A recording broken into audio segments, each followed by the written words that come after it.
वसुदेवसुतं देवं कंसचाणूरमर्दनं देवकी परमानन्दं कृष्णौ वन्दे जगद्गुरुं। श्रुतिस्मृतिपुराणानाम् आलयं करुणालयं नमामि भगवत्पादं शङ्करं लोकशङ्करं। शङ्करं शङ्कराचार्यं केशवं बादरायणं सूत्रभाष्यकृतं वन्दे भगवन्तौ पुनः पुनः। ब्रह्मानन्दं परमसुखदं केवलं ज्ञानमूर्तिं द्वन्द्वातीतं गगनसदृशं तत्त्वमस्यादिलक्ष्यम् एकन्नित्यं विमलमचलं सर्वधी साक्षिभूतं भावातीतं त्रिगुणरहितं सद्गुरुं तन्नमामि। गोपाल कृष्ण भगवान की जय। सद्गुरुनाथ महाराज की जय। ओम भद्रं कर्णेभिः शृणुयाम देवाः भद्रं पश्येमाक्षभिर्यजत्राः स्थिरैरङ्गैस्तुष्टुवांसस्तनुभिः व्यशेम देवहितं यदायुः। स्वस्ति न इन्द्रो वृद्धश्रवाः स्वस्ति नः पूषा विश्ववेदाः स्वस्ति नस्तार्क्ष्यो अरिष्टनेमिः स्वस्ति नो बृहस्पतिर्दधातु। ओम शांति शांति शांति।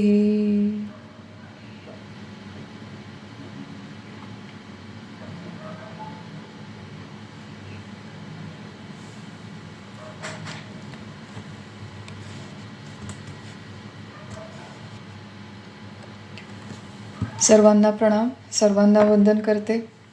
मुंडक उपनिषद, अथर्ववेदीय उपनिषद यातील दुसरं मुंडक आणि दुसऱ्या खंडातील पहिल्या 2 मंत्रांचा अभ्यास आपण मागच्या सत्रामध्ये केला होता. असं कोणतं एक तत्व आहे की जे जाणलं की जणू हे सगळं जाणल्यासारखं होईल, असा एक अत्यंत मोलाचा मार्मिक प्रश्न शौनक नावाचा महाशाल गृहस्थ विचारतो. आणि त्या एका प्रश्नाचं उत्तर देण्यासाठी पुढे ही सगळी श्रुतिमंत्रांची मांडणी आलेली आहे. परमात्म तत्व हे अरूप आहे, अमूर्त आहे, निराकार आहे, निर्गुण आहे.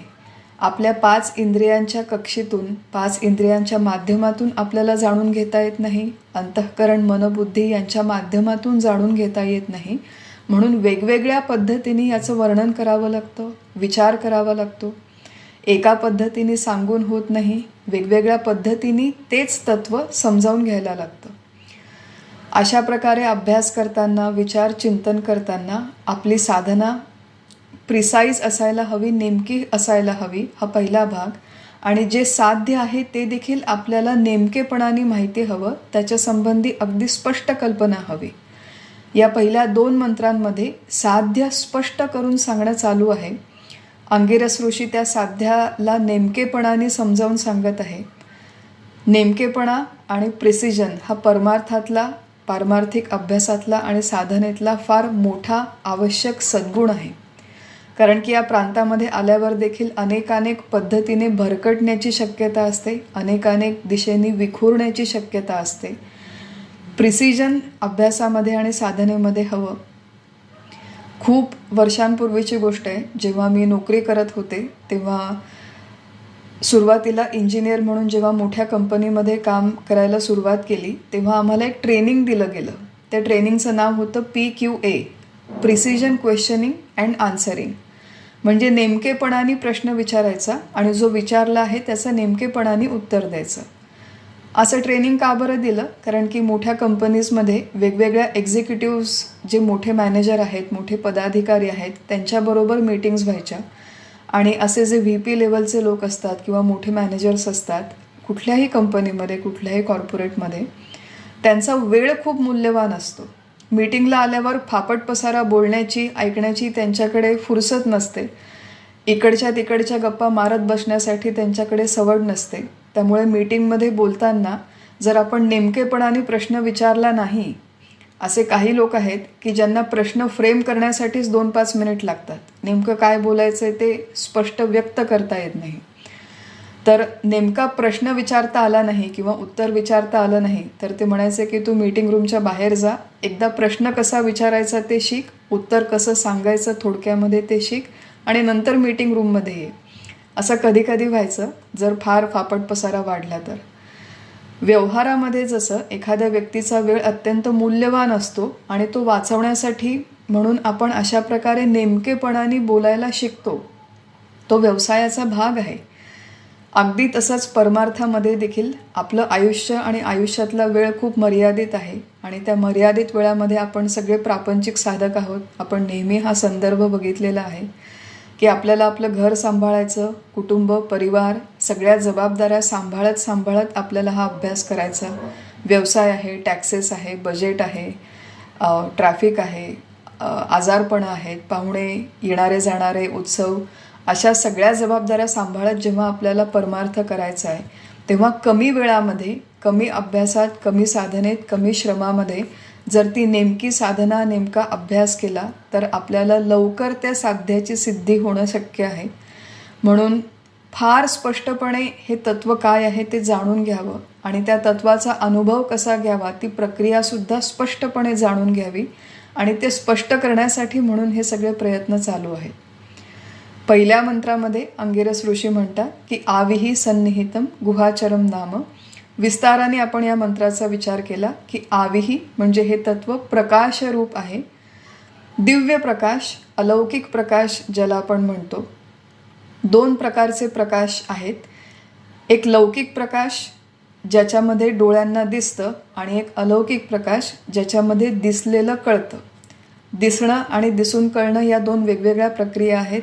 परंतु हा जो आत्मा आहे हा अलौकिक प्रकाश आहे जो जागृती, स्वप्न, सुषुप्ती या 3ही अवस्थांच्यामध्ये कायम असतो आणि या आत्मप्रकाशामध्ये, अलौकिक आत्मप्रकाशामध्ये या 3ही अवस्था आणि 3ही अवस्थांच्यामधले व्यापार प्रकाशित होतात, म्हणजेच आपल्याला कळून येतात. कळण्याची प्रक्रिया या आत्मप्रकाशामध्ये होते. आविही सन्निहितम, अतिशय आपल्या जवळ आहे, अत्यंत निकट आहे आणि याचं ज्ञान करून घेण्यासाठी लौकिकातली कुठलीही पद्धत उपयोगात पडत नाही. म्हणून याला वेगवेगळ्या पद्धतीने निर्देश करावं लागतं. गुहाचरम नाम, गुहाचरम नाम म्हणजे आपण विचार केला होता, गुहा शब्दाचा अर्थ परमार्थामध्ये आहे अंतःकरण किंवा बुद्धी. जो अंतःकरण रूपी गुहेमध्ये कायमस्वरूपी निवास करतो, जीवरूपाने संचार करतो, म्हणून त्याला गुहाचरम नाम म्हटलं. महत्पदम, फार मोठं श्रेष्ठ पद आहे जिथे येऊन सगळे जीव, चरप्राणी, एजत वगैरे आपण विचार केला होता, एजत, निमिषत असे सगळे चरप्राणी येऊन ज्याच्या ठिकाणी विश्राम घेतात किंवा ज्याचा आश्रय घेतात असं जे पद ते हे महत्पद. आणि पुढे दुसऱ्या मंत्रामध्ये आपण बघितलं होतं यत अर्चिमत यत अणुभ्यः अणुः. असा हा जो आत्मा आहे हा अर्चिमत म्हणजे दीप्तिमान आहे, स्वयंप्रकाश आहे, ज्याच्या प्रकाशामध्ये आपल्याला संपूर्ण दृश्यसृष्टीचं ज्ञान होतं. पण ज्याचं ज्ञान होण्यासाठी आपल्याला दुसऱ्या कुठल्याही प्रकाशाची आवश्यकता नाही असं हे तत्व स्वयंप्रकाश, अर्चिमत. आणि अणुभ्यः अणुः म्हणजे अत्यंत सूक्ष्म आहे, सूक्ष्मातिसूक्ष्म तत्व. त्याचा अनुभव घेण्यासाठी, त्याचा वेध घेण्यासाठी आपली बुद्धी, आपली अंतःकरण वृत्ती देखील क्रमाक्रमाने सूक्ष्म होणं अपेक्षित आहे. आणि तद्वेद्धव्यम सौम्य विद्धी, असं अंगिरस ऋषी सांगतात की ते एक तू जाणून घे, तद्वेद्धव्यम, त्याचा तू वेध घे. आणि वेध घे म्हणजे नेमकं काय कर ते आता 3ऱ्या आणि 4थ्या मंत्रामध्ये आपण त्या वेधन प्रक्रियेचा अभ्यास करणार आहोत. तत्पूर्वी शंकराचार्यांनी सांगितलं आचार्य भाष्यामध्ये, टीका लिहिताना संबंध भाष्यामध्ये आचार्य म्हणतात की तद्वेद्धव्यम मनसा ताडयितव्यम. अशा प्रकारे अंतःकरण वृत्तीने या तत्वाचा वेध घेण्यासाठी थोडंसं मनाचं ताडण करणं आवश्यक आहे, अपेक्षित आहे. फार गोडी गुलाबीने अंजारून गोंजारून मनाला ही साधना होत नाही. फार जास्त ताडण करून देखील साधना होत नाही. परंतु थोड्याफार प्रमाणात मनाला मुरड घालणं, मनाला वळण लावणं, स्वतःला शिस्त लावणं, स्वतःच्या जीवन पद्धती एका अनुशासित पद्धतीने जगणं, टाईम मॅनेजमेंट ज्याला आपण नवीन भाषेमध्ये म्हणतो ते व्यवस्थित करणं हे अपेक्षित आहे. हे केल्याशिवाय थोडंफार मनाला शिस्त लावल्याशिवाय अशा प्रकारे या ब्रह्माचा वेध घेता येणं शक्य नाही. मागच्या वेळेस आपण एक शब्द बघितला होता, आमचे सद्गुरू नेहमी वापरतात की आपल्या मनाला फार बागडण्याची सवय लागलेली आहे. परमार्थाच्या प्रांतात येऊन सुद्धा अनेक वर्ष आपण बागडत राहतो. तसं बागडत राहायला हरकत नाही, पण प्रत्यक्ष त्याच्यामुळे हातात काही लागणार नाही, नुकसान काही नाही आहे त्याच्यामुळे. प्रपंचात बागडण्यापेक्षा परमार्थात बागडलेलं केव्हाही चांगलं. परंतु फार वर्ष बागडत राहिलं तर हातात काहीच लागणार नाही. मग हातात आपल्याला पदरात काहीतरी पाडून घ्यायचं असेल, प्रत्यक्ष या तत्वाच्या अनुभूतीच्या दिशेने प्रवास करायचा असेल, तर थोडी मनाला मुरड घालणं, थोडी शिस्त लावणं अपेक्षित आहे. अशी एक पूर्वकल्पना आपल्याला आचार्य देतात. आणि तिसरा आणि चौथ्या मंत्राचा आपण अभ्यास करू. सुरुवातीला तिसरा मंत्र बघू, पण याच संकल्पना थोड्या अजून चौथ्या मंत्रामध्ये स्पष्ट केल्या आहेत. आणि हा अभ्यास हा जनरली जोडीने केला जातो, या दोन्ही मंत्रांचा अभ्यास. आधी आपण तिसरा मंत्र वाचूया आणि मग प्रत्यक्ष त्याचा अर्थ बघू. मंत्रामध्ये म्हणतात, धनुः गृहीत्वा उपनिषदम महास्त्रम शरम हि उपासा निशितम संधयित आयम्य तद भावगतेन चेतसा लक्ष्यम तद एव अक्षरम सौम्य विद्धी. मंत्राचा अर्थ आहे, हे वत्सा, उपनिषद विद्या हेच जणू महान धनुष्य, ते घेऊन त्याच्यावर उपासनेची धार लावलेला बाण चढव, नंतर तो ओढून उपनिषद प्रतिपाद्य ब्रह्मभावात तल्लीन झालेल्या चित्ताने त्या अक्षररूप लक्ष्याचा वेध घे. असा मंत्राचा शब्दशः अर्थ आहे. आपण व्यवस्थित क्रमशः तो समजावून घेण्याचा प्रयत्न करू. एक इथे दृष्टांत, एक रूपक वापरलेलं आहे. त्या ब्रह्मतत्वाचा अनुभव घेण्याची एक प्रक्रिया सांगितलेली आहे. अनेक वेगवेगळ्या प्रक्रिया आहेत, अनेक वेगवेगळे टेक्निक्स, त्यातलं हे एक टेक्निक आहे. सुरुवातीला म्हणतात सौम्य, आणि सौम्य शब्दाचा अर्थ आपण मागच्याही सत्रात बघितला होता की मला अतिशय प्रिय, मला खूप आनंद देणारा शिष्य. असं का म्हणलं आहे? कारण की मुळात या परमार्थाच्या प्रांतामध्ये बागडणारे लोक खूप असतात, परंतु सद्गुरूंच्याकडे मला केवळ मोक्ष हवा आणि मला केवळ अनुभव हवा, दुसरं काही नको, इतकी तळमळ घेऊन जाणारे शिष्य फार फार कमी असतात, अगदी बोटावर मोजण्या इतके असतात. मग असा एखादा शिष्य जेव्हा समोर येतो तेव्हा सद्गुरूंना मनापासून आनंद होतो. म्हणून सौम्य म्हटलं हा त्याचा एक अर्थ आहे. आणि सौम्य शब्दाचा दुसरा अर्थ टीकाकारांनी केलेला आहे की सोम म्हणजे चंद्र, आणि चंद्र ही मनाची अधिष्ठातृ देवता आहे असं म्हटलं जातं.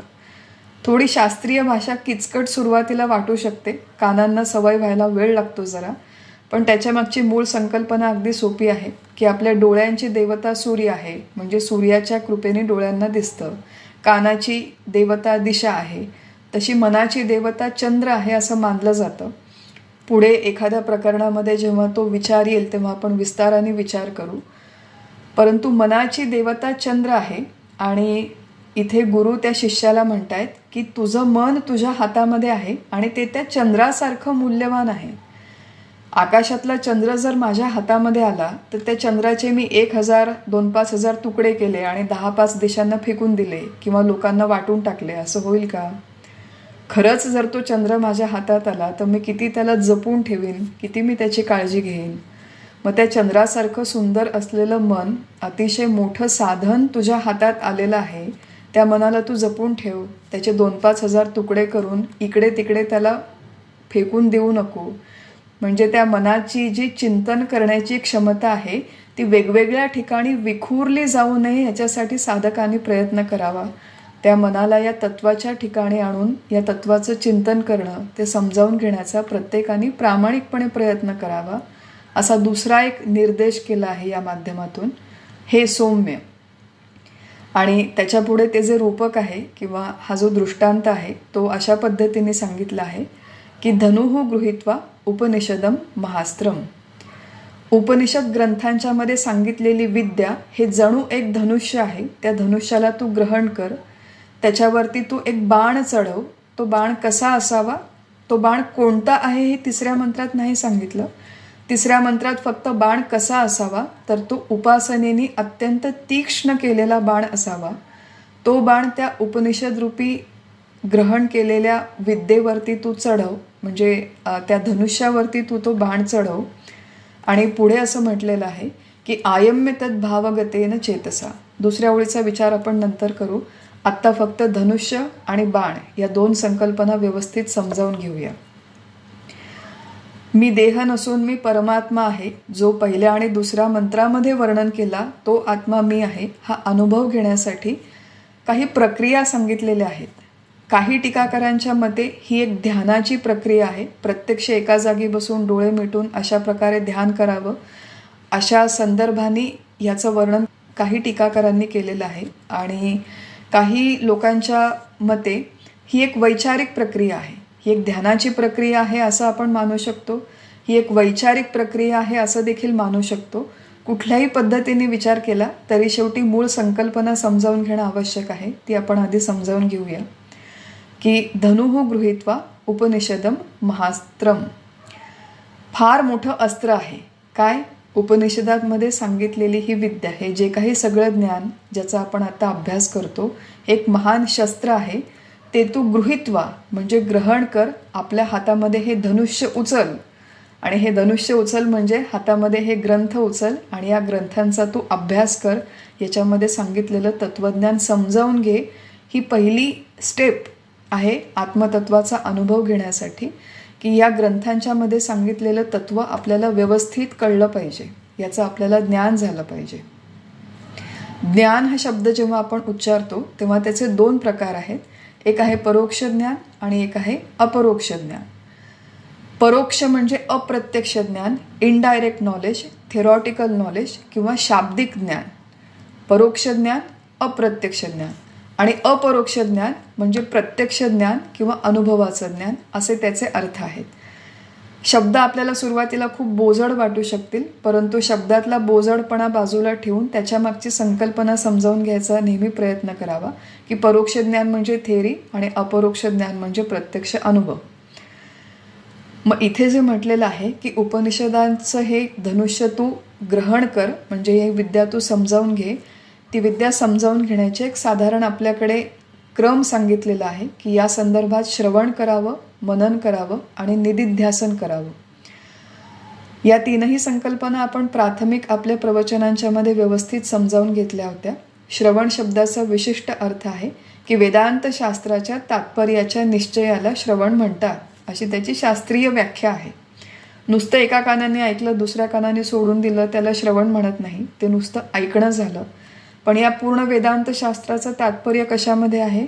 तर ब्रह्मसत्यन जगन्मिथ्या जीवो ब्रह्मैव नापरः. केवळ परमात्मा सत्य आहे, हे संपूर्ण दृश्य जग मिथ्या आहे आणि प्रत्येक जीव मूळचा ब्रह्मरूप आहे, हे या पूर्ण शास्त्राचं तात्पर्य आहे. हा निश्चय आपला जोपर्यंत होत नाही तोपर्यंत जे आपण कृती करतो, जी प्रक्रिया करतो, त्याला श्रवण असं म्हणतात. एकदा श्रवण केलं, तत्व म्हणजे काय आहे, त्याचं स्वरूप कसं आहे, कशा पद्धतीने साधना करता येते, ही स्पष्ट कल्पना आली की त्याच्या बरोबरीने मनन करावं. मनन शब्दाचा अर्थ आहे साधक बाधक विचार. त्या तत्वाच्या दिशेने काही विचार आपल्याला घेऊन जातात, त्यांना साधक विचार म्हणतात. आणि तत्वापर्यंत जाण्यासाठी काही विचार आपल्याला बाधा निर्माण करतात, रोखून ठेवतात, त्यांना म्हणतात बाधक विचार. साधक विचार वाढवावेत, बाधक विचार हळूहळू कमी करावेत, म्हणजे आपल्या मनात या तत्वासंबंधी असलेले सगळे संशय, सगळे शंका व्यवस्थित विचार करून हळूहळू क्रमाक्रमाने कमी करावेत, त्यांचं पूर्ण निरसन करावं. शंका समाधान स्वतःचं स्वतः करून घ्यावं. त्यासाठी अनेक प्रवचनं, अनेक पुस्तकं, अनेक आपल्याला गाईड करणारे वेगवेगळ्या व्यक्ती समाजामध्ये आज उपलब्ध आहेत. त्यांच्या मार्गदर्शनाने साधक बाधक विचार करून निसंशय व्हावं, त्याला म्हणतात मनन. तिसरा जो भाग आहे, तिसरा जो टप्पा आहे, त्याला म्हणतात निदिध्यासन. निदिध्यासन म्हणजे तत्व सोडून अनात्म विचारांचा पूर्णपणे त्याग करून तैलधारावत एकाग्र वृत्तीने आत्मचिंतन करणे, याला म्हणतात निदिध्यासन. सगळ्या अनात्म विचारांचा त्याग करून केवळ एकाग्र वृत्तीने आत्मचिंतन करणे म्हणजे निदिध्यासन. श्रवण, मनन, निदिध्यासन हे या संपूर्ण उपनिषदाचं तत्वज्ञान ग्रहण करण्याचे, म्हणजे धनुष्य हातामध्ये उचलण्याचे 3 मार्ग आहेत, 3 प्रक्रिया आहेत. आणि तीनही बरोबरीने होणं आवश्यक आहे. असं म्हणतात की जोपर्यंत आपल्याला कळत नाही तोपर्यंत श्रवण करावं, कळलं आहे पण पटत नाही तोपर्यंत मनन करावं, आणि कळलं आहे पटलं आहे परंतु अनुभव आला नाही तोपर्यंत निदिध्यासन करावं. समजत नाही तोपर्यंत श्रवण, पटत नाही तोपर्यंत मनन, आणि अनुभव येत नाही तोपर्यंत निदिध्यासन. या एकाबरोबर एक करण्याच्या प्रक्रिया आहेत. आणि उपनिषदरूपी धनुष्य ग्रहण करायचं, हे महान अस्त्र ग्रहण करायचं म्हणजे श्रवण मनन निदिध्यासन हे सातत्याने बरोबरीने जोडीने व्हावं. जो जो साधकाचा क्रमविकास होईल तो श्रवण आणि मननाची गरज कमी होते आणि निदिध्यासनामधला वेळ त्याचा हळूहळू वाढत जातो. हा जो भाग आहे पुढच्या शब्दांमध्ये दिलेला आहे की शरम ही उपासा निशितम संधयित. सुरुवातीला धनुष्याचा विचार केला आणि पुढे बाणाचा विचार आहे की हे जे धनुष्य आहे उपनिषद विद्येचं धनुष्य, त्याच्यावरती तू बाण चढव. बाण कोणतं आहे त्याचं वर्णन 4थ्या मंत्रामध्ये येईल. आत्ता मी त्याची थोडीशी पूर्वकल्पना देऊन ठेवते की हा बाण म्हणजे जीव किंवा जीवात्मा. दुसऱ्या भाषेमध्ये तिला अंतःकरण वृत्ती देखील म्हटलं जातं. तर हा अंतःकरण वृत्तीचा बाण चढवायचा, किंवा हा बाण म्हणजे जीवात्मा आहे असं देखील त्याला अल्टरनेटिव्हली म्हटलं जातं. पण हा सगळा विचार 4थ्या मंत्रामध्ये येतो. 3ऱ्या मंत्रामध्ये एवढंच म्हटलं आहे की या उपनिषद रूपी धनुष्यावरती, उपनिषद विद्यारूपी धनुष्यावरती आपण जो बाण चढवतो तो बाण उपासनेच्या धारेने तीक्ष्ण झालेला हवा. आणि तीक्ष्ण शब्दाचा अर्थ इथे आहे एकाग्र. ज्या अंतःकरण वृत्तीने आपल्याला लक्ष्याचा वेध घ्यायचा आहे, जे अंतःकरण रूपी बाण आपल्याला या उपनिषदांवर चढवायचं आहे, या विद्येवर चढवायचं आहे, ज्या मनाच्या माध्यमातून आपल्याला साधना करायची, ते मन अत्यंत सूक्ष्म आणि एकाग्र होणं आवश्यक आहे. अनेक वेळेस गीतेमध्ये आणि उपनिषदांमध्ये आपण हा विचार केला होता की निष्काम कर्माने चित्त शुद्ध होतं, निष्काम उपासनेने चित्त शांत होतं, आणि केवळ शुद्ध आणि शांत चित्तामध्ये आत्मज्ञानाचा उदय होण्याची शक्यता आहे. फार मोठा काळ परमार्थामध्ये या पूर्वतयारीला द्यावा लागतो. आणि आपण सगळेजण ह्या पूर्वतयारीला बायपास करून एकदम ध्यान करण्याचा, एकदम नामस्मरण करण्याचा, एकदम अनुभव घेण्याचा प्रयत्न करतो. तो फलद्रूप होत नाही. मग ही जी स्टेप आहे बाणाला धारदार करण्याची, बाणाला तीक्ष्ण करण्याची, कशा प्रकारे हा तीक्ष्ण होईल तर उपासनेने होईल. यांनी इथे उपासना नुसतं जरी म्हटलेलं असेल तरी त्याच्यामध्ये कर्म अध्यरूत आहे. ही नुसती उपासना नाही, कारण की कर्माने चित्त शुद्ध होतं, उपासनेने चित्त शांत होतं. माझं चित्त शुद्ध झालं आहे की नाही आपल्याला कसं कळेल तर आपण हे ठोकताळे बघितले होते. गीतेमध्ये जेव्हा आपण कर्मयोगाचा अभ्यास केला तेव्हा आपण बघितलं होतं की जोपर्यंत एखाद्या पूर्व कर्माची मनामध्ये बोचणी आहे तोपर्यंत चित्त शुद्ध नाही. अनिर्बंध विषयभोग भोगण्याची इच्छा होते तोपर्यंत चित्त शुद्ध नाही. अत्यंत स्वकेंद्रित जीवन आहे, फक्त मी आणि माझा परिवार, माझं घर, माझी नोकरी, असं अत्यंत स्वकेंद्रित जीवन विचार असेल तर अजून चित्त शुद्ध नाही. निषिद्ध कर्म म्हणजे पापाचरण करण्याची इच्छा जोपर्यंत मनात होते तोपर्यंत ते शुद्ध नाही. आणि 5वा त्यातला क्रायटेरिया आपण बघितला होता की मनाला कशाचीच गोडी नाही, मन कुठेच रमत नाही, ना व्यवहारामध्ये ना घरातली कामं करण्यामध्ये. काहीच मला आजकाल ना काहीच आवडत नाही, सगळीकडे बोर होतं, सगळीकडे कंटाळा येतो.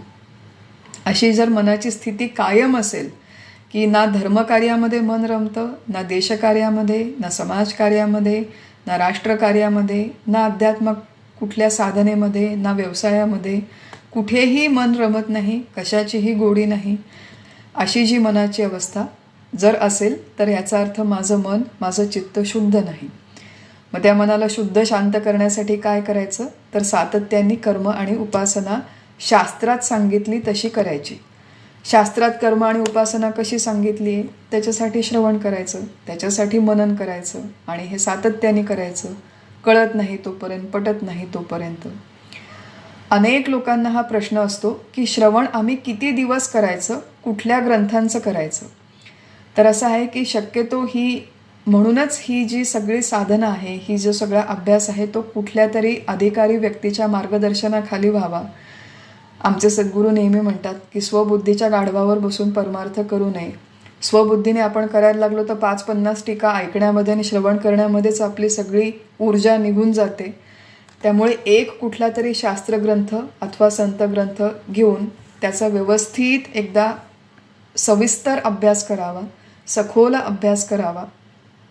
किती दिवस श्रवण करावं, किती करावं, किती ग्रंथांचं करावं. बघा, वेदांत शास्त्राचे मूलभूत सिद्धांत फार कमी आहेत. जीव, जगत, ईश्वर, माया, ब्रह्म या 5ही तत्वांचं स्वरूप आणि या 5ही तत्वांचा परस्पर असलेला संबंध एकदा स्पष्ट कळला की त्याच गोष्टी प्रत्येक ग्रंथामध्ये वेगवेगळ्या पद्धतीने दिलेल्या असतात. एक अशी स्टेज येते प्रामाणिक साधकाची की त्याला श्रवण करता करता कळायला लागतं की आता कितीही ग्रंथ मी कोणाच्याही मुखातून ऐकले तरी त्याच्यातून फार काही व्हॅल्यू ॲड होत नाही. आतून आपल्याला ते स्फुरण येतं की आता श्रवणाचा कालावधी कमी व्हायला हवा आणि मननाचा वाढायला हवा. आता मननाचा देखील कमी व्हायला हवा. आता निदिध्यासनामध्ये प्रत्यक्ष अनुभवाच्या तयारीमध्ये आपण जास्त वेळ द्यायला हवा. हे जे सिग्नल्स आहेत हे प्रामाणिक अंतर्मुख साधकाला आपले आप आतून येतात. मग आपल्या आतून जे काही सिग्नल्स येत आहेत ते कळण्याची तरी आपली बुद्धी पाहिजे. तेवढं तरी आपण अंतर्मुख हवं, तेवढं तरी आपण प्रामाणिक व्हायला हवं. सद्गुरूंनी अथवा एखाद्या अधिकारी व्यक्तीने सांगितलेल्या दिशेनुसार सूचनांच्या नुसार हा अभ्यास करावा, श्रवण करावं. हे सगळे शास्त्राचे सिद्धांत बारकावे समजावून घ्यावेत आणि एका विशिष्ट हद्दीपर्यंत श्रवण मनन झालं की ते सगळं प्रत्यक्ष आपल्या दैनंदिन जीवनात आठवून तसं आचरण करण्याचा प्रयत्न करावा. अशोचनन्व शोचस्त्वम गीतेमधला श्लोक आहे, महत्त्वाचा श्लोक आहे, उपक्रमाचा श्लोक आहे. त्याच्यामध्ये असं सांगितलेलं आहे की गतासूंश्च नानुशोचन्ति पंडितः. हा सिद्धांत आहे की ज्या व्यक्तीचे प्राण निघून गेलेले आहेत अथवा जी व्यक्ती अजून जीवित आहे त्यांच्यासाठी समजूतदार विचारवंत माणूस कधीही शोक करत नाही. हा सिद्धांत एकदा वाचला तो का शोक करायचा नाही ही संकल्पना समजावून घेतली गीतेमधून, उपनिषदातून.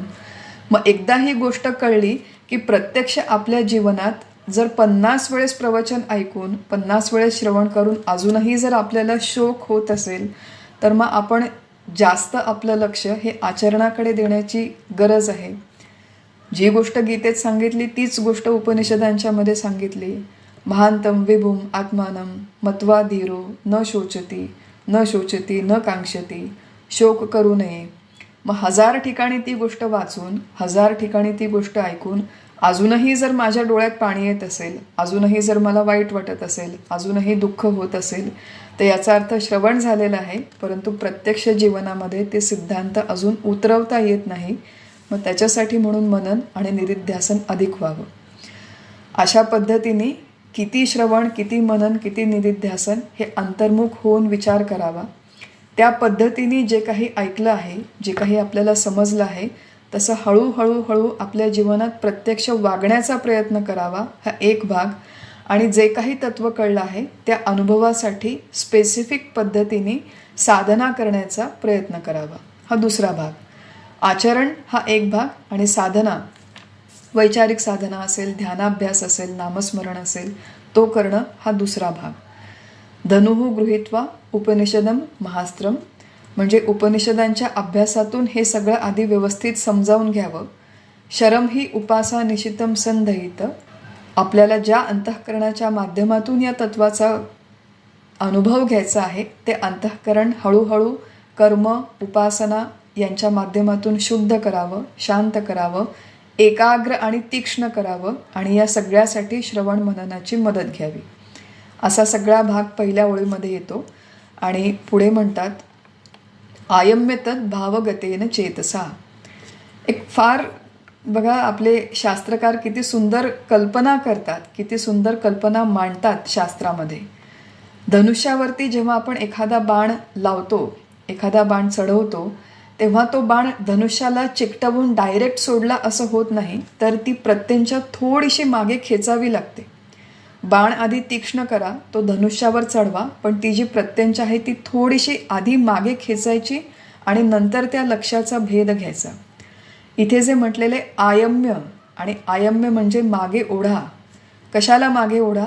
तो जो बाण तुम्ही त्या धनुष्यावर लावलेला आहे, ती जी अंतःकरण वृत्ती आहे, तिला आधी मागे खेचा. कशापासून मागे खेचा? जिथे जिथे ती अडकलेली आहे, जिथे जिथे ती गुंतलेली आहे, त्या सगळ्या गोष्टींपासून तिला मागे खेचा. व्यवहारामध्ये आपली अंतःकरण वृत्ती ही हजारो विषयांच्या मध्ये गुंतलेली असते, अडकलेली असते. कर्म उपासना आपण व्यवस्थित केली, निष्काम पद्धतीने शास्त्रात सांगितली तशी केली, तर त्या अंतःकरण वृत्तीचे जेवढे काही व्यवधान आहेत ते हळूहळू कमी होतात. प्रत्यक्ष जेव्हा आपण साधनेला बसतो, मग ती नामसाधना असेल किंवा ती ध्यानसाधना असेल, तेव्हा असे काही टोकं, अशी काही अग्र असतात की त्याच्यामध्ये ती अंतःकरण वृत्ती अजूनही गुंतलेली आहे.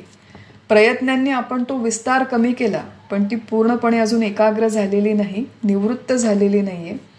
असे एका अग्रावर केंद्रित करण्यासाठी आधी तिची बाकीची सगळी अग्र आपल्याला कमी करावी लागतात. ज्या ज्या विषयांच्या मध्ये ती गुंतलेली आहे, तिथून त्या वृत्तीला मागे खेचून काढावं लागतं, निवृत्त करावं लागतं.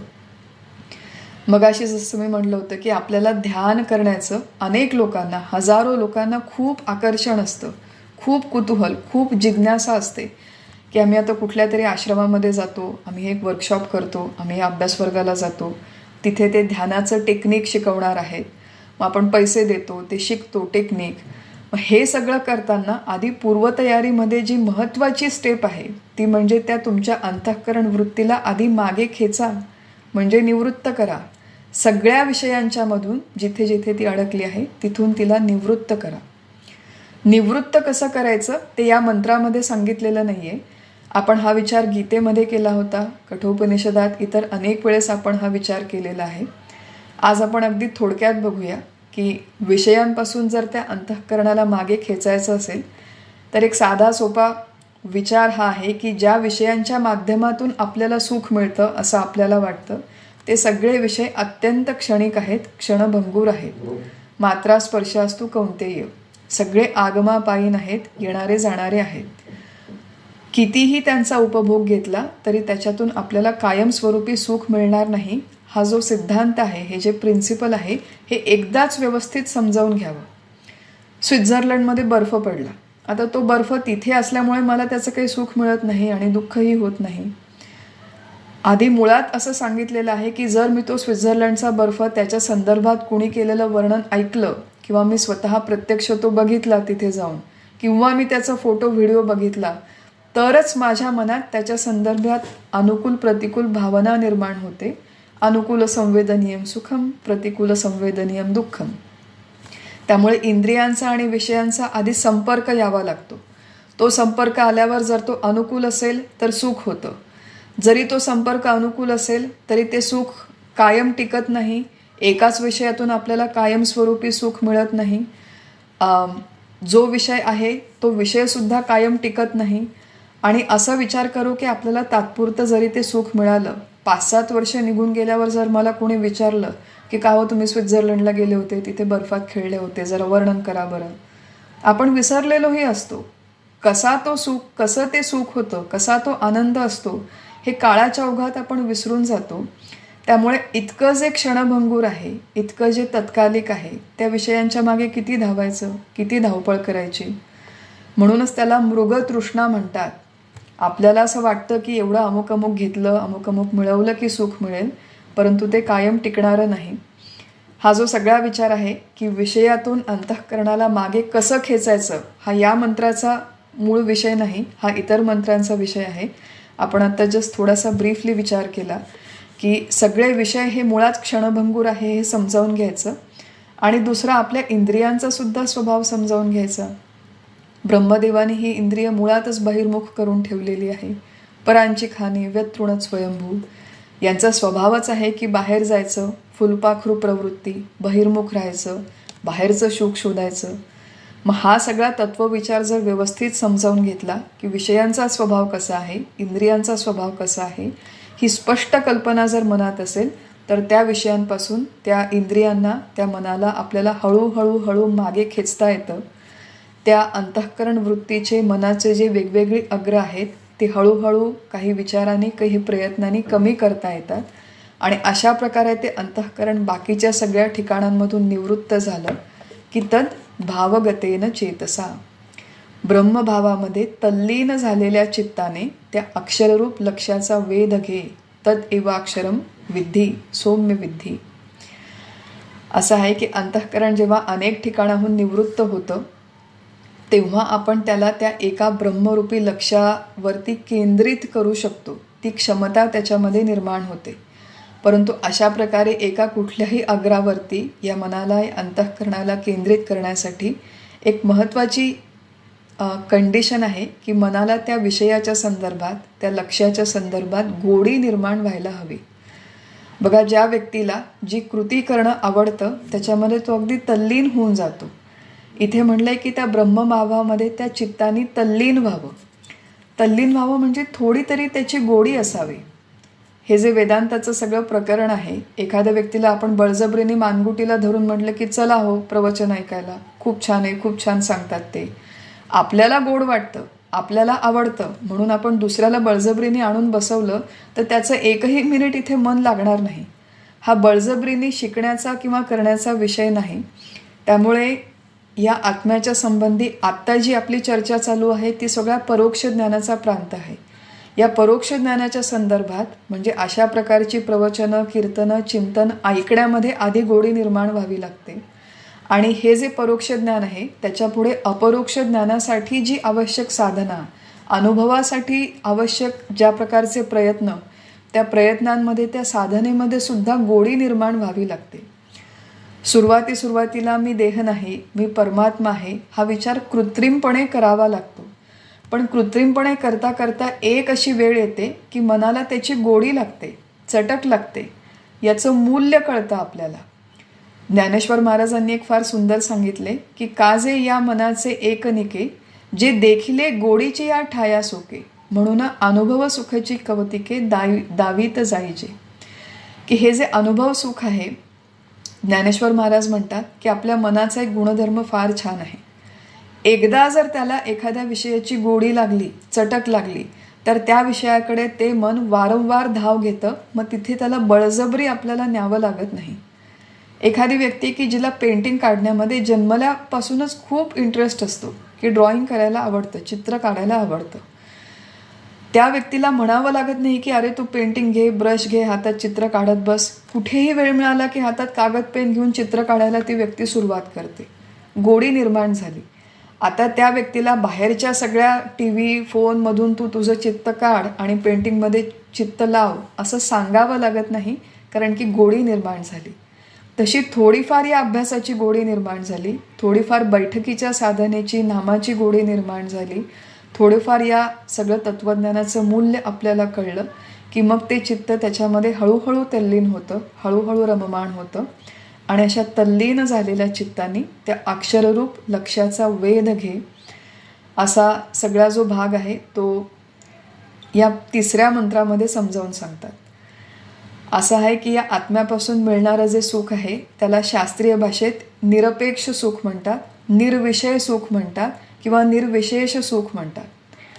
असं एक सुख आहे ज्याच्यामध्ये भोग्य वस्तू नाही, भोगता देखील नाही, भोगण्यासाठी इंद्रिय देखील नाही, तरी देखील आनंदाचा भोग आहे. असं जे तत्व त्याला म्हणतात निरपेक्ष सुख, त्याला म्हणतात आनंद, त्यालाच म्हणतात सच्चिदानंद, त्यालाच म्हणतात ब्रह्म. त्याची जराशी जरी झलक मिळाली, जराशी जरी चटक लागली तर हळूहळू मनुष्य त्या दिशेने आपोआप आकृष्ट होतो.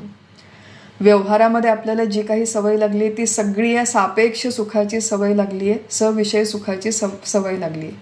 म्हणजे काहीतरी हवं, त्याचा मी उपभोग घेईन, कशावरती तरी कोणावरती तरी मी कायम अवलंबून राहील. ते जर माझ्या अनुकूल असेल तर मी सुखी होईन, ते जर मला प्रतिकूल असेल तर मी दुःखी होईन. अशाच पद्धतीने एक रटाळ जीवन जगण्याची आपल्याला सवय लागलेली आहे. आणि या रटाळपणामधून बाहेर पडून जो खरा रस आहे, जो खरा आत्मरस आहे, तो थोडासा जरी चाखला, सुरुवातीला आपण या शास्त्राभ्यासाच्या माध्यमातून सुद्धा खूप आनंद आहे आणि हळूहळू अनुभवाच्या दिशेने प्रगती केली तर अजून आनंद आहे. तर या निर्विषय सुखाची गोडी चटक आपण आपल्याला लावून घ्यावी, सद्गुरूंच्या मार्गदर्शनाने लावून घ्यावी आणि त्या दिशेने प्रगती करावी. हा जो सगळा विषय आहे हा तिसऱ्या मंत्रामध्ये येतो. आणि हाच जो विचार आहे हा चौथ्या मंत्रामध्ये पुढे अजून स्पष्ट करतात शास्त्रकार. चौथ्या मंत्रामध्ये म्हटलं आहे, प्रणवो धनुः शरो हि आत्मा ब्रह्म तल्लक्ष्यमुच्यते अप्रमत्तेन वेद्धव्यम शरवत तन्मयो भवेत. प्रणव हेच धनुष्य, जीवात्मा हा बाण व ब्रह्म हेच त्याचे लक्ष होय. बाण जसा लक्ष्याशी जणू तन्मय होतो तसा जीवाच्या चित्ताने प्रमादरहित तन्मयतेने त्याचा वेध घ्यावा.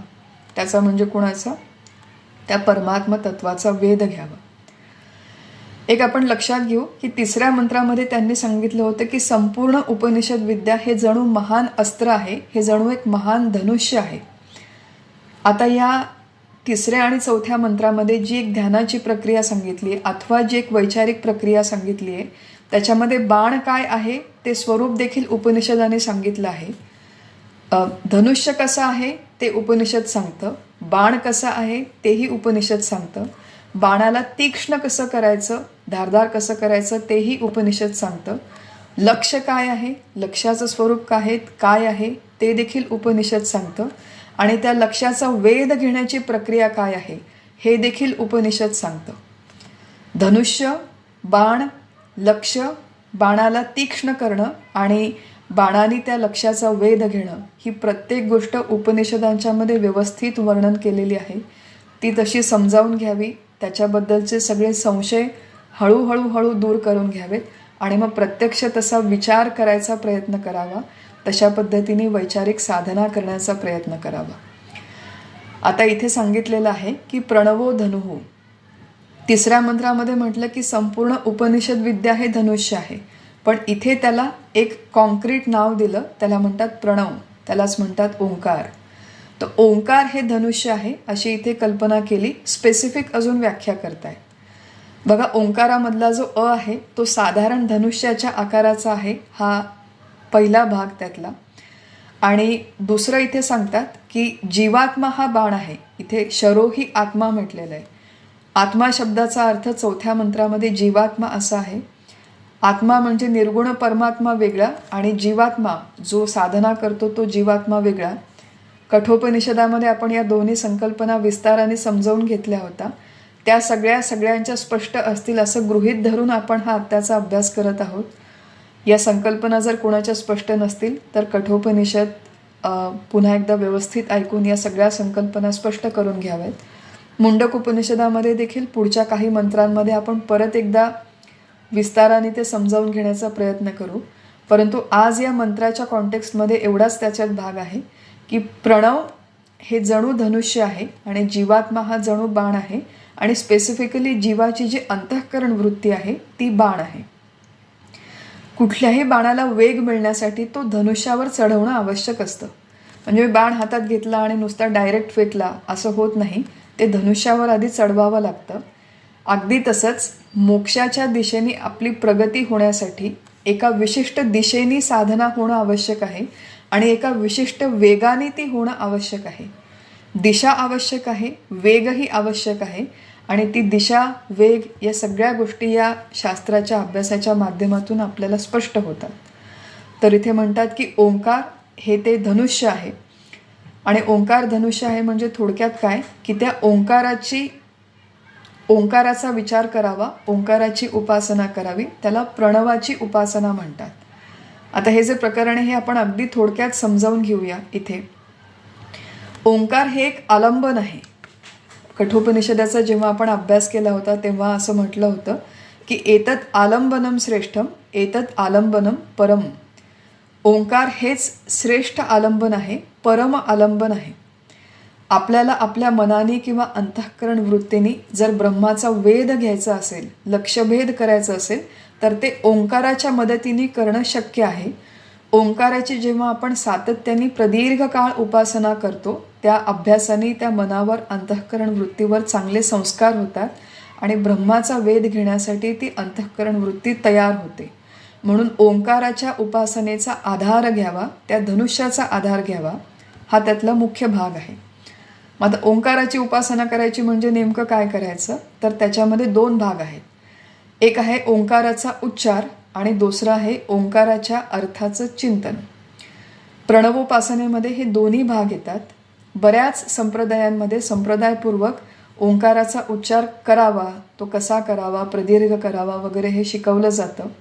त्याचा जप प्रदीर्घ काळापर्यंत करावा अशा पद्धतीने काही संप्रदायांच्यामध्ये सद्गुरू रीतसर आपल्या शिष्यांना शिकवतात की तू अर्धा तास ओंकाराचा जप कर, ओंकाराचा जप केल्याचे फायदे वगैरे अशा बऱ्याच गोष्टी हल्ली यूट्यूबवर सुद्धा उपलब्ध आहेत, ऑनलाईन उपलब्ध आहेत. तर ओंकाराचा जप करणं हा एक भाग आहे आणि या संदर्भात वेगवेगळ्या ठिकाणाहून वेगवेगळ्या पद्धतीने सगळे अधिकृत गुरु वेगवेगळं मार्गदर्शन करणं शक्य आहे. केवळ मी आमच्या सद्गुरूंनी, आमच्या आचार्यांनी आम्हाला ज्या गोष्टी सांगितल्या त्या मी इथे तुमच्याबरोबर शेअर करू इच्छिते की ओंकाराचा जप जो आहे, विशेषतः प्रदीर्घ काळ जप, हा सांसारिक प्रापंचिक लोकांच्यासाठी रेकमेंडेड नाही. सांसारिक आणि प्रापंचिक लोकांच्यासाठी ओंकाराच्या बरोबर एखाद्या सगुण देवतेचं नाम जोडलं जातं, ओम नमः शिवाय किंवा ओम नमो भगवते वासुदेवाय. अशा प्रकारे उच्चारण करणं किंवा जप करणं हे प्रापंचिक संसारिक साधकांच्यासाठी रेकमेंडेड आहे असं आमच्या सद्गुरूंनी आम्हाला सांगितलेलं. मी केवळ त्यांनी सांगितलेली सूचना इथे तुमच्याबरोबर शेअर करते की 2-4 वेळेस ओंकाराचा उच्चार करायला हरकत नाही. काही लिमिटेड वेळेस केला तर त्यांनी काही फारसा त्रास होईल असं नाही, परंतु प्रदीर्घ काळ सातत्याने जप ही संन्याशांना सांगितलेली प्रक्रिया आहे. चतुर्थाश्रम संन्यास ज्यांनी घेतला आहे, भगवे वस्त्र परिधान केलेले आहेत, एकांतामध्ये राहून जे ध्यानधारणा जप करतात, त्यांच्यासाठी ओंकाराचा प्रदीर्घ काळ जप किंवा उच्चारण सांगितलेलं आहे. प्रापंचिक साधकांनी शक्यतो ओमच्या बरोबर सगुण एखाद्या देवतेचं नाम मंत्र जोडून मग त्याचं उच्चारण करावं. तर प्रणवाची उपासना करण्याचा हा एक भाग आहे. आणि दुसरा भाग आहे त्या ओंकाराच्या अर्थाचं चिंतन करणं. म्हणजे नेमकं काय करणं, तर हा जो सगळा विषय आहे हा मांडुक्य उपनिषदामध्ये येणार आहे. ओंकाराच्या 3 मात्रा आहेत, अ, उ आणि म. अ हे अक्षर जागृतीचं प्रतीक आहे, उ हे अक्षर स्वप्नाचं प्रतीक आहे, म हे अक्षर सुषुप्तीचं प्रतीक आहे. अ, उ, म असा उच्चार करताना जागृती, स्वप्न, सुषुप्ती त्या तीनहीमध्ये होणारे सगळे व्यवहार, त्या सगळ्यांचा प्रकाशक आत्मा आहे अशा प्रकारे चिंतन करणं अपेक्षित आहे. अजूनपर्यंत आपण या फोरमवरती प्रक्रिया शिकलो नाही. मांडुक्य उपनिषदाचा जेव्हा अभ्यास करू तेव्हा आपण विस्ताराने त्याचा विचार करू. आज आपण या 4थ्या मंत्राच्या संदर्भात एवढंच समजावून घेतोय की ओंकार हे एक धनुष्य आहे. म्हणजे ओंकाराचं प्रापंचिक साधकांनी शक्यतो दीर्घ चिंतन करावं, त्याचा अर्थ समजावून घ्यावा. आणि काही जे संन्यासी असतील त्यांनी त्याचा प्रदीर्घ काळ जप करायला हरकत नाही. तर प्रणवो धनुः, ओंकाराच्या अशा प्रकारच्या साधनेने, विचारांनी, चिंतनाने आपली अंतःकरण वृत्ती ब्रह्माचं लक्ष्यभेदन करण्यासाठी हळूहळू तयार होते. पुढे म्हटलंय की शरो ही आत्मा ब्रह्म तल्लक्ष्यमुच्यते. ओंकार हे धनुष्य आहे, जीवात्मा हा बाण आहे. शब्दशः अर्थ त्याचा जीवात्मा होतो, परंतु इन सेन्स त्याचा अर्थ आहे अंतःकरण वृत्ती. की त्या अंतःकरण वृत्तीच्या माध्यमातून जीवानी ब्रह्म तल्लक्ष्यमुच्यते, ब्रह्म नावाच्या लक्ष्याचा वेध घ्यायचा आहे. मग अंतःकरण वृत्ती जेव्हा ओंकाराचा चिंतन करते, विचार करते, आणि केवळ ओंकार नाही तर ओंकार हे संपूर्ण उपनिषद विद्येचं प्रतीक आहे. It is just a symbol.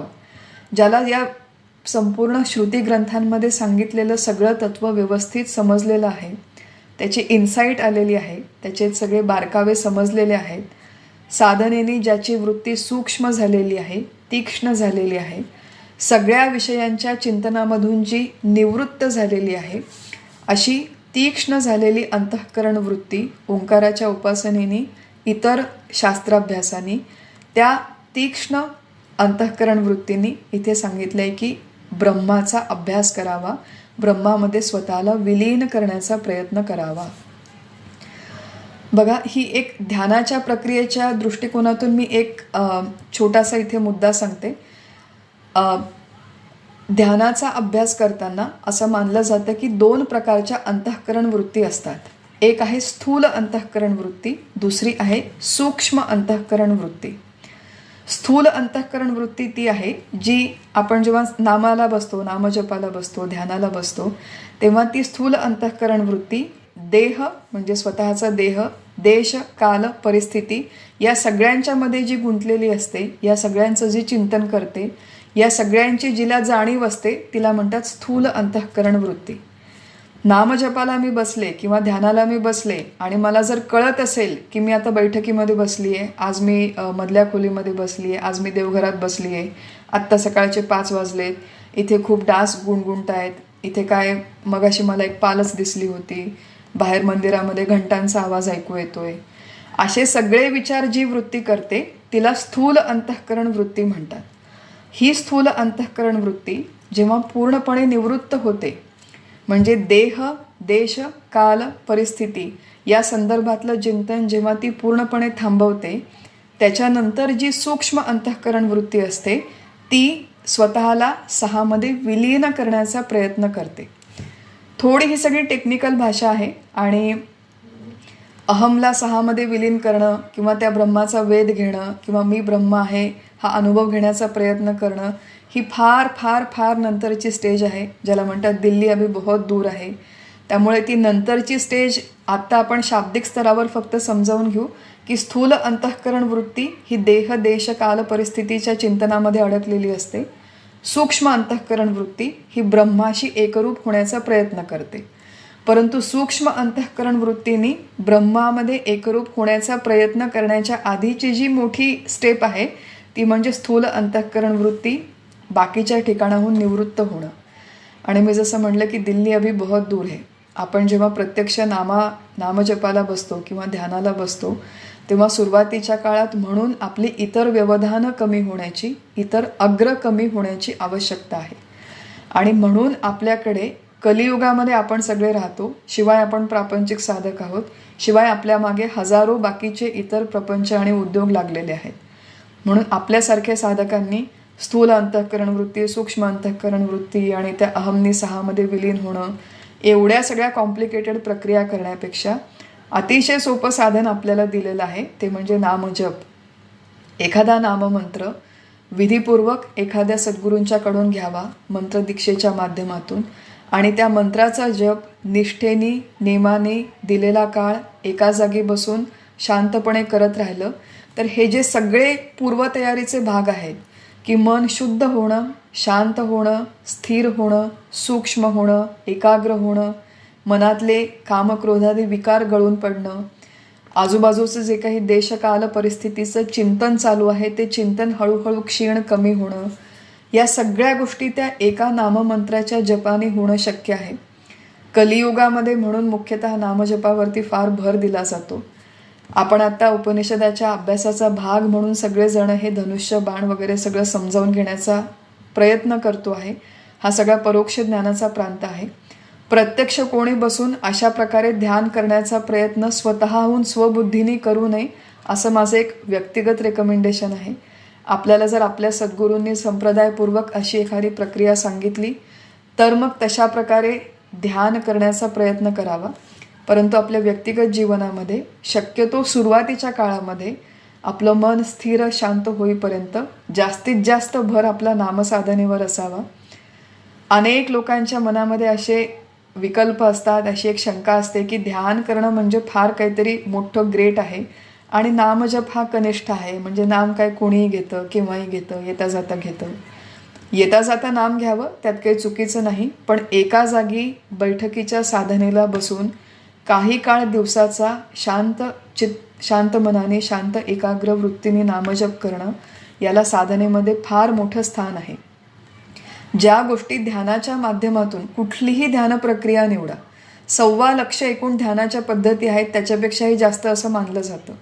जे काही आपल्याला ध्यानाच्या माध्यमातून प्राप्त होणारे किंवा अनुभवात येणारे तेच तेवढंच तसंच नामसाधनेच्या माध्यमातून देखील अनुभवाला येऊ शकतं. एवढी दृढ श्रद्धा असेल तर सोप्या नामसाधनेच्या माध्यमातून आपण हळूहळू स्थिर, शांत आणि एकाग्र होतो आणि तो अनुभव येण्याच्यासाठी आपली तयारी होते. हा या मंत्राचा विषय नाही, हे मी जस्ट एक कॉम्प्लिमेंटरी पेरिफेरल गोष्ट म्हणून सांगते. मूळ आपला विचार चालू आहे की शरो ही आत्मा ब्रह्मतल्लक्ष्यम उच्यते आणि पुढे म्हणतात शास्त्रकार की अप्रमत्तेन वेद्धव्यम शरवत तन्मयो भवेत. बघा, धनुष्याचं स्वरूप सांगितलं, बाण कुठला आहे ते देखील सांगितलं, बाणाला तीक्ष्ण कसं करायचं ते देखील सांगितलं, त्या बाणाला धनुष्यावर चढवायचं, प्रत्यंचा खिचायची म्हणजे विषयांपासून निवृत्त करायचं हे देखील सांगितलं. जे ब्रह्म आहे, लक्ष्य आहे, त्या लक्ष्याचं देखील स्वरूप सांगितलं. लक्ष्याचं स्वरूप कुठे सांगितलं तर पहिल्या आणि दुसऱ्या मंत्रामध्ये सांगितलं ते लक्ष्याचं स्वरूप होतं, आविही सन्निहितम वगैरे, किंवा त्या संदर्भातले मंत्र मुंडक उपनिषदात अजून येऊन गेलेले आहेत की ब्रह्मतत्व कसं आहे, ते आपलं लक्ष आहे, हे सगळं सांगितलं.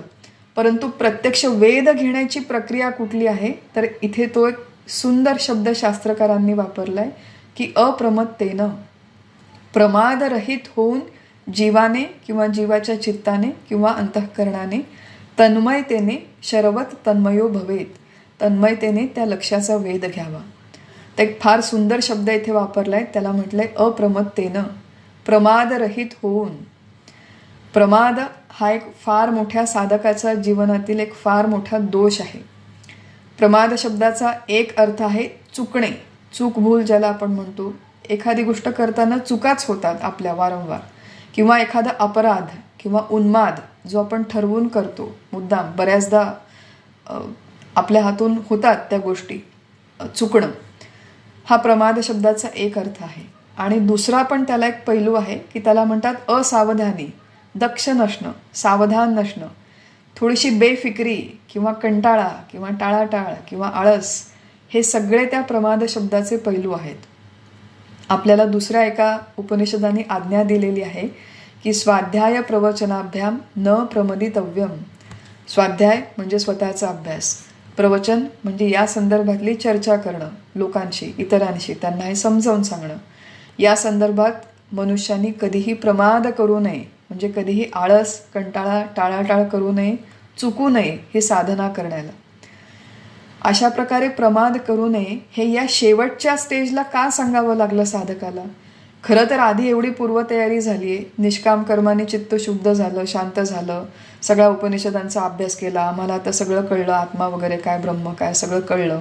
रोज आम्ही बसून 1-1 तास नामजप करतो, आमचं आता मन खूप स्थिर आहे, शांत आहे, सगळं झालं. मग एवढं सगळं करून जेव्हा साधनेला बसतो तेव्हा शेवटच्या क्षणी सांगितलंय की तू प्रमादरहित हो.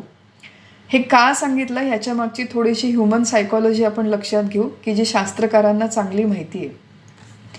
मनुष्याचं असं आहे, मनुष्य दुसऱ्यांना फसवण्यामध्ये अत्यंत एक्सपर्ट आहे आणि स्वतःला फसवण्यामध्ये सुद्धा तो एक्सपर्ट आहे.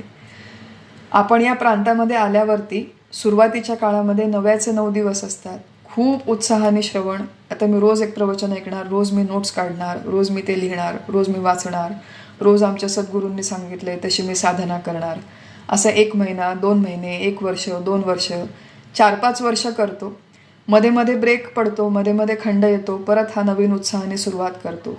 पण 2, 5, 7 वर्ष अशी कमी जास्त साधना झाल्यावर एका विशिष्ट स्तरावर जेव्हा साधना येते तेव्हा आपल्याला या सगळ्या शास्त्राच्या मूलभूत संकल्पनांची व्यवस्थित ओळख होते, कळतं. साधना कशा प्रकारे करायला पाहिजे हे देखील कळतं, स्पष्ट क्लॅरिटी आलेली आहे. आणि ह्याच्यानंतर साधकाच्या जीवनामध्ये कॉम्प्लासेन्सी येते, म्हणजे एक प्रकारचा बेफिकीरपणा येतो. आणि कसं आहे की शब्दज्ञान झालेलं असतं, लोकांना समजावून सांगता येतं, पण ती जी एक बेफिकीरपणा असतो किंवा टाळाटाळ करण्याची वृत्ती असते त्याच्यामुळे साधनेमध्ये पाहिजे तशी एकाग्रता येत नाही, पाहिजे तशी साधनेशी निष्ठा राहत नाही मनुष्याची. त्याची कमिटमेंट हळूहळू काळानंतर कमी होते. लोक म्हणतात हो ताई इतक्या महान आहेत, म्हणजे इतक्या ग्रेट आहेत ताई, रोज सकाळी 4ला उठून या ताई ध्यानाला बसतात आणि तासभर रोज बसून ध्यान करतात. आता लोकांच्या दृष्टीने मी तासभर बसलेली आहे, पण माझ्या आतमध्ये काय चालू आहे हे कोणाला कसं कळणार? मी जर स्वतःशी प्रामाणिक असेल तर मला कळेल की माझ्या आतमध्ये काय चालू आहे. असं आहे की या परमार्थामध्ये फार मोठा जो एक दोष आहे तो आहे इमेज बिल्डिंगचा. म्हणजे लोकांना वाटतं मी खूप पारमार्थिक आहे, लोकांना वाटतं मी खूप आध्यात्मिक आहे, केवढा मी अभ्यास करते, केवढी मी प्रवचनं देते, किती वेळ मी ध्यानाला बसते. पण लोकांनी माझी वाहवा करून त्याचा मला काहीही उपयोग नाही. लोकांनी स्तुती केली, लोकांनी एक सर्टिफिकेट दिलं, त्या सर्टिफिकेटचाही काही उपयोग नाही.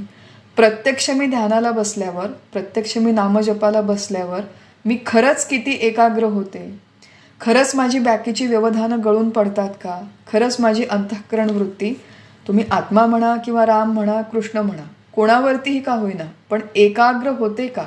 एक अग्र होते का? हे ज्याचं त्यालाच कळतं.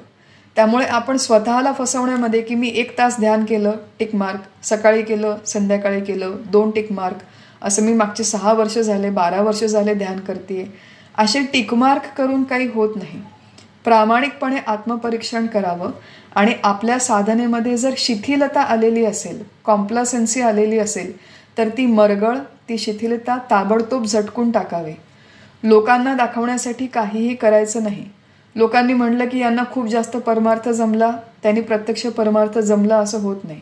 लोकांनी म्हणलं अहो 12 वर्ष झाले यांना अजून काहीच जमत नाही, त्यांच्या त्या काहीच जमत नाही म्हणण्याने सुद्धा काही फरक पडत नाही. प्रत्येक साधक जो आहे ती एक व्यक्तिगत वेगळी केस असते. त्याची नेमकी किती प्रगती झाली आहे हे जर तो प्रामाणिक असेल तर त्याला स्वतःला कळतं. त्याच्या सद्गुरूंना याची जाणीव असते की कौन कितना पाणी में है, आणि भगवंतालाही जाणीव असते. त्यामुळे आपलं जरी आपल्याकडे लक्ष नसेल तरी आपल्या सद्गुरूंचं लक्ष असतं, आपल्या भगवंताचं लक्ष असतं. आणि आपल्याला खरंच या साधन मार्गामध्ये स्वतःची प्रगती करून घ्यायची असेल तर आपण देखील प्रमादरहित व्हावं. म्हणजे अशा प्रकारे फसवाफसवी करण्याचा, दंभ दिखावा करण्याचा प्रयत्न करू नये. कोणालाही काहीही प्रूव्ह करण्याचा प्रयत्न करू नये. जे काय आहे ते अत्यंत स्वतःशी प्रामाणिक राहून निष्ठेने हा अभ्यास साधना करण्याचा प्रयत्न करावा. बरेच लोक अशा प्रकारे निष्ठेने प्रयत्न करतात पण फारसा अनुभव येत नाही. ती गोडीची काही चव चाखताच येत नाही. खूप मनामध्ये विचार येतात. मग असे लोक थोडेसे निराश होतात, कंटाळून जातात की काय हो, काही फारसं तथ्य नाही. लोक म्हणतात नाम घ्या, नाम घ्या, लोक म्हणतात ध्यान करा, पण आम्हाला काही तसे अजून अनुभव आले नाही. मग 2-5 वर्ष प्रयत्न करून सोडून देतात. कोणी कंटाळा करतात. कोणाच्या जीवनात इतक्या बाकीच्या प्रायोरिटीज असतात की याला प्रायोरिटीज मिळत नाही, याला जागाच मिळत नाही काही. म्हणून इथे सांगितलंय की अप्रमत्तेन वेद्धव्यम. हा जो वेध घेण्याचा प्रयत्न आहे, हा 1 दिवस उत्साहाने वेध घेऊन तुला चालणार नाही. तर वर्षानुवर्षे तुला अशा प्रकारे थोडासा वेळ आपल्या जीवनातला काढून एका ठिकाणी बसून अशा प्रकारे ही साधना करण्याचा प्रयत्न करावा लागेल. अगदी ध्यानसाधना नाही केली तरी नामजपाच्या माध्यमातून सुद्धा हे साध्य होणं शक्य आहे. आणि अशा प्रकारे जर खरंच त्या ब्रह्मतत्वाचा लक्ष्याचा भेदन करता आलं तर मग शरवत तन्मयो भवेत. तो बाण जाऊन जसा त्याच्या लक्ष्याशी एकरूप होतो तसा हा जीव जेव्हा ब्रह्माशी एकरूप होतो तेव्हा तो तन्मय होतो, किंवा त्या जीवाने त्या ब्रह्माशी एकरूप व्हावं, तन्मय व्हावं. अशा प्रकारे ओंकाराच्या मदतीने प्रणवाची उपासना करावी, चिंतन करावं. उपनिषदांचा अभ्यास करून श्रवण मनन निधिध्यासनाच्या माध्यमातून शास्त्राची स्पष्ट कल्पना करून घ्यावी. तसं प्रत्यक्ष वागण्याचा प्रयत्न करावा. मन शुद्ध शांत करावं, एकाग्र करावं आणि मग हळूहळू तीक्ष्ण झालेल्या उपासनेच्या बाणाने ब्रह्माभ्यास करावा. म्हणजे मी देह नसून मी परमात्मा आहे हा अनुभव घेण्याचा प्रयत्न करावा. सातत्याने करावा, टाळाटाळ न करता, कंटाळा न करता. किंवा मला 1 दिवस कुठला तरी रंग दिसला, 1 दिवस काहीतरी दिव्यनाद ऐकून आला म्हणजे आता माझं काम झालं, अशा प्रकारच्या भ्रमात न राहता म्हणजे प्रमादरहित अवस्थेत सातत्याने हा ब्रह्माभ्यास करावा. असा हा सगळा विचार 3ऱ्या आणि 4थ्या मंत्रामध्ये आपल्याला शास्त्रकार समजावून सांगतात. एक छान महत्त्वाची प्रक्रिया आपण इथे शिकलेलो आहोत आणि याच्याबरोबर आपला 4थ्या मंत्राचा विचार आज इथे करून संपलेला आहे. पुढच्या सत्रामध्ये 5व्या मंत्रापासून आपण या अभ्यासाला सुरुवात करूया. आज आपण आपलं चिंतन इथेच थांबू. हरिओम तत्सत. श्रीराम.